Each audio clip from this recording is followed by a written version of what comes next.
Trump once again signaling the war with Iran could be almost over, while suggesting more talks could soon happen. While Vice President Vance is giving new insight into the sticking points. Jarred Hill has the latest details.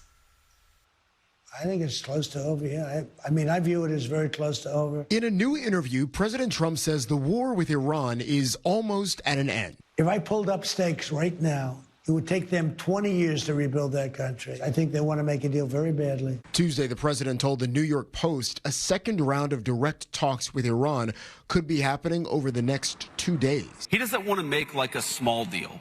He wants to make the grand bargain. Vice President J.D. Vance speaking at an event for Turning Point USA after leaving weekend negotiations with Iran and Pakistan with no deal for lasting peace. But the reason why the deal is not yet done is because the president, he really wants a deal where Iran doesn't have a nuclear weapon, Iran is not state-sponsoring terrorism. Vance, who recently wrote about his conversion to Catholicism, also weighed in on Pope Leo's criticism of the war. How can you say that God is never on the side of those who wield the sword?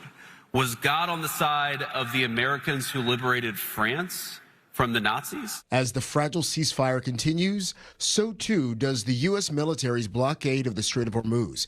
Restrictions are keeping gas prices above $4 a gallon. We have a pricing problem. If this goes on longer, there could be a supply problem. There could be places where people can't get the products they need, and we worry a lot about that. Representatives for Chevron say the energy giant is bringing in Venezuelan crude oil to help, but suggested people drive less. Jarred Hill, CBS News.